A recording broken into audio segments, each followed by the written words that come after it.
The black SUV vanished around the curve, covered in fallen leaves, leaving me standing still in the cold, deserted pine forest.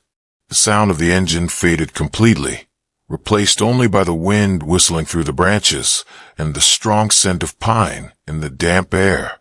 The evening light stretched across the hillside, casting my shadow long, as if trying to hold on to something about to be forgotten. Brian, my son, was the one driving. He didn't look back, didn't hesitate, not a single goodbye. I used to believe that no matter what happened, he would never do something like this to me. I believed that the bond between a father and son couldn't be replaced, not by money, not by power, not by a woman. But it seems I was wrong. And sometimes it only takes a moment like this to realize you're no longer a part of someone's life, just a burden tossed aside when convenient. My name is Frank Ellison. I'm 70 years old. I founded Ellison Timberworks from a garage behind my house and spent 4 decades building it into a company with 200 employees. I have a cozy wooden home in Ohio, a small garden, and more than anything, I used to believe I had a son I could trust. My son's name is Brian. He's 46. He used to be a good kid, smart, hardworking, ambitious. I thought he would carry on my legacy, and truthfully, he managed the company well. Brian married Sarah, and they had 2 kids.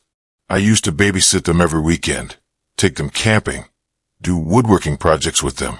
But after a business trip in Nashville, Brian got involved with a younger employee, Amber. Less than a year later, Sarah filed for divorce. Brian married Amber before the ink was even dry. From that moment, everything shifted. Brian became irritable.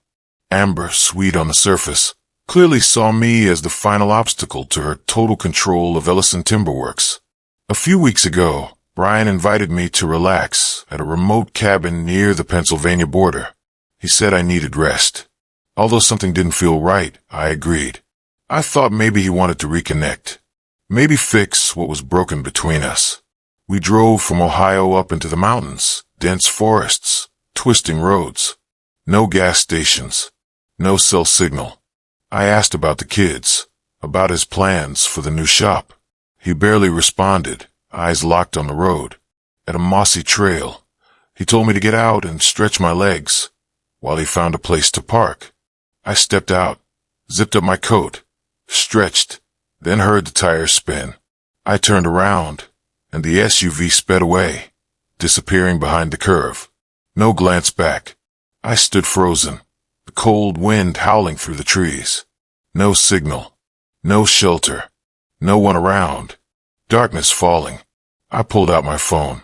No bars, just falling leaves and the cold creeping into my fingers. I took a deep breath and began walking along the narrow trail down the slope. Suddenly, it started to drizzle. I found shelter beneath a rocky outcrop. It was dark. The path was slippery. I stayed the night under the rocks. At dawn, I tried to find a road, but no map, no signal. Maybe he planned it this way. Left me here knowing I wouldn't find my way back. Another day passed. I was starving, exhausted. The phone was dead. I followed faint tire tracks and, by some miracle, found the highway. After hours of waiting, a truck driver gave me a ride into town. I got hot tea, warmth, and a phone charger, just enough to call home. The first person I called was Aaron, my grandson. The moment he heard my voice, he choked up. "Grandpa, everyone's in a panic. They say you're missing, but I know something's not right. Don't worry, I'm coming."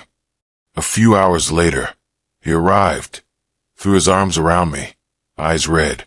I knew this was an accident, and we're not letting this slide. On the way home, I didn't say much. I stared out the window. The rain had started, droplets streaking down like they were washing away years of illusion. I wasn't just leaving the forest. I was leaving behind the image of a father who kept trying to believe his son still had a conscience. Back home, I opened the safe, took out the company's founding documents, the authorization form tied to an account with nearly $1.52 million, most of it withdrawn from my insurance and retirement fund to start this business. This time, I wasn't going to stay silent. I called Roger, my old banking advisor and attorney, and calmly instructed, freeze all assets of Ellison Timberworks. No transactions without my signature. Roger paused, then replied, understood, Mr. Ellison. The account is frozen as of now. I poured a cup of tea and sat by the window, watching the pale rain blur the lavender garden. Not triumphant, not broken, just aware. From the moment Brian sped away, I had taken the wheel of my life back into my own hands, and this time, no one was taking it from me.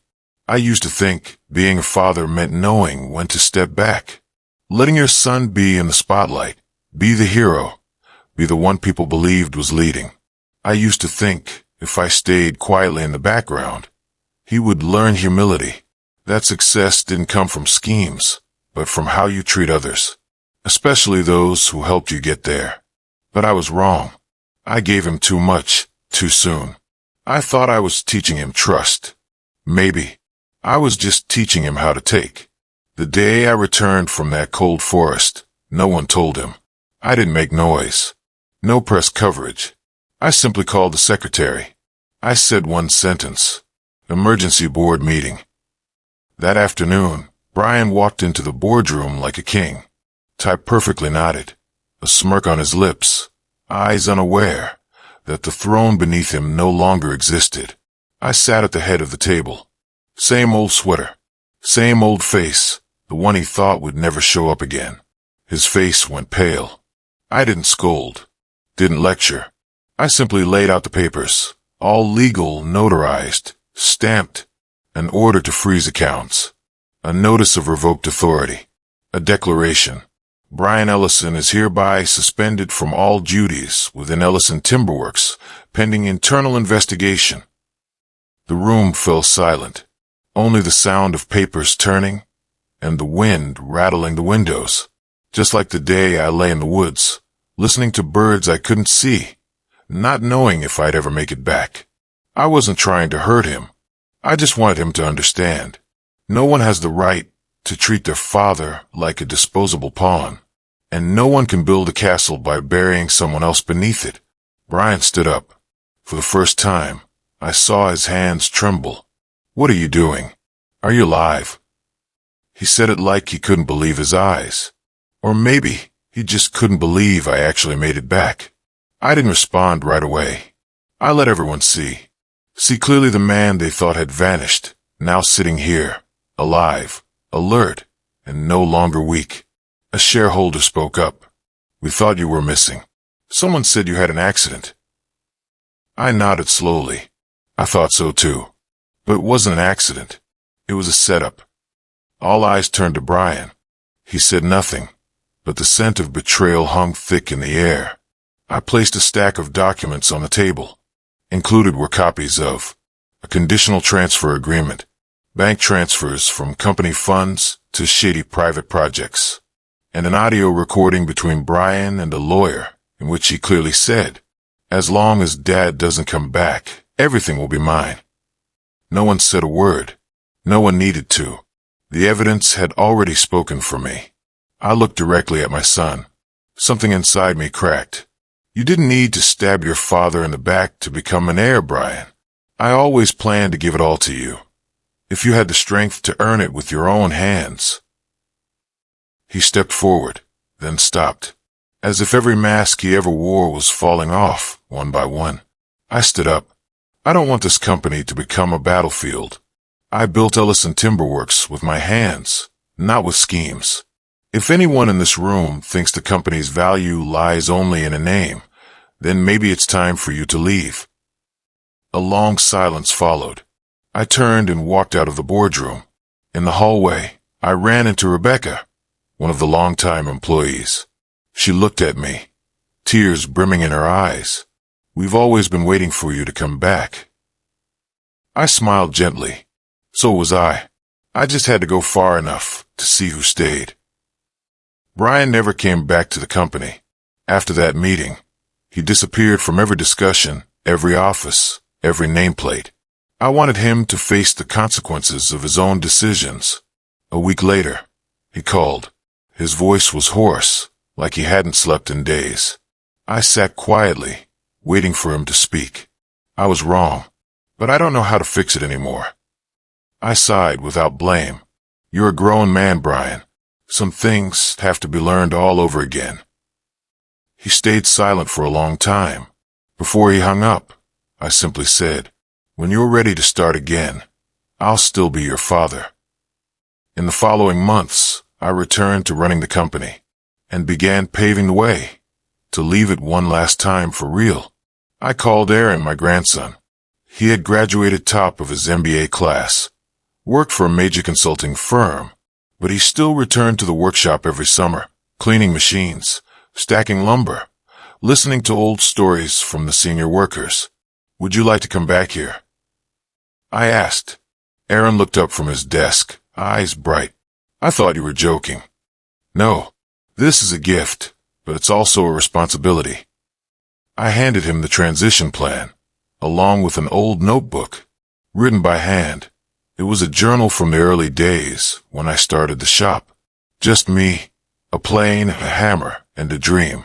Aaron held the book, eyes misty. I know what to do, Grandpa. I nodded, satisfied. Then I began training him. He wasn't as bold or ambitious as Brian, but he was steady, careful. I hope he'll succeed and walk the right path. One chilly April afternoon, though sunlight still clung to the window panes, I began packing up my desk for the last time. There wasn't much to take with me, just a small photo frame of my wife, smiling on the day we opened our first workshop, a chipped corner desk clock that had woken me every morning for over 30 years, and an old wooden ruler, hand-carved with my name, back when I was still a young carpenter who had no idea what success looked like. Rebecca stood at the door, holding 2 steaming cups of coffee. She didn't speak right away. She just stood quietly, watching me place everything into a box. Then finally, she asked softly, "Are you really leaving?" I smiled, a soft smile, so faint even I wasn't sure if it was relief or something like regret. I've been back long enough to know this place doesn't need me anymore. It's growing on its own terms, and maybe it's time I learned how to step aside. Rebecca nodded, eyes quietly reddened. I stepped out of the office. No handshakes, no applause, no farewell banner, just the sound of wind drifting through the hallway, brushing against the wooden walls, like the wind and wood whispering their thanks for the years I had been here, believed, failed, and rebuilt from what was once lost. I returned to the old wooden house at the foot of the hill. It wasn't large, but it was enough for an old man learning to slow down. Each morning, I rise early, water the garden rows, and listen to the birds calling each other from deep in the woods. Every afternoon, I walk around the small wood shop out back, where every dream once began with a rough plank and hands unafraid of blisters. Brian hasn't come back. No texts, no calls. But I know some journeys take time. I'm not angry. I just hope, if the day ever comes, he won't return seeking forgiveness, but because he finally understands the worth of what he nearly lost. I've lived long enough to realize, true legacy isn't what we leave on paper. It's not a nameplate, not revenue, not an office that bears your name. It's what we plant in the hearts of others. It's how we teach the next to hold onto a dream, not with ambition, but with heart.